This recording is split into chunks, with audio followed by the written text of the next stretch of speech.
आमदार रोहित पवार यांची अचानक तब्येत बिघडल्याने ते ब्रिज कँडी रुग्णालयात दाखल झाले आहेत। छातीत दुखणे, मळमळ, अंगदुखीचा त्रास झाल्याने ते रुग्णालयात दाखल झाले आहेत। रोहित पवार यांची तब्येत खालावली आहे आणि त्यामुळे ते मुंबईच्या ब्रिज कँडी हॉस्पिटलमध्ये सध्या ॲडमिट झालेत।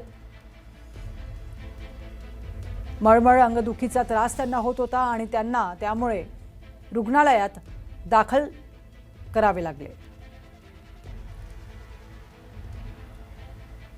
जळगावातील तरसोड पाळधी बायपासच्या पुलाचा भराव कोसळलेला होता। या कोसळलेल्या भरावाची पाहणी मंत्री गिरीश महाजन, गुलाबराव पाटील यांनी केली। दोन्ही सत्ताधारी मंत्र्यांनी रस्त्याचं काम करणाऱ्या ठेकेदाराला खेडेबोल सुनावत संताप व्यक्त केलाय। हा पूल कोसळून मोठी दुर्घटना घडली असती अशी भीती देखील त्यांनी व्यक्त केली। या संदर्भात केंद्रीय मंत्री नितीन गडकरी यांच्याकडे तक्रार करणार असून ठेकेदारावर गुन्हा दाखल करून कारवाई करण्याची मागणी करणार असल्याचं मंत्र्यांनी सांगितलं।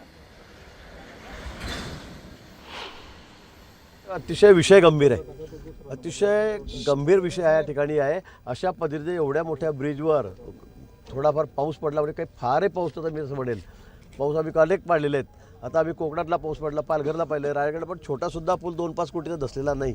पण ज्या पद्धतीने या ठिकाणी ही सगळी माती धसलेली आहे, हा अतिशय गंभीर आहे। माननीय गडकरी साहेबांच्या कानावर मी सर्व टाकलेलं आहे। त्यांनी सांगितलं की जर कडक ॲक्शन आपण त्या ठिकाणी घेऊ, पण मोठी दुर्घटना टळली असे म्हणायला हरकत नाही। अन्यथा या ठिकाणी वाहनं चालले असताना जर असं झालं असतं तर मला वाटतं मोठी दुर्घटना त्या ठिकाणी झाली असती।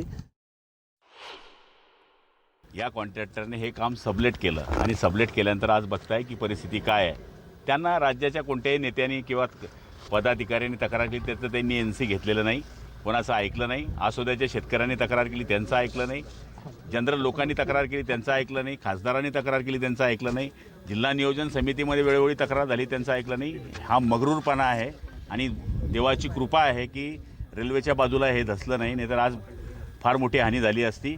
पण आज हा एवढा मोठा रस्ता जाणारा, त्यामुळे ट्रॅफिक आज बंद झालेली आहे।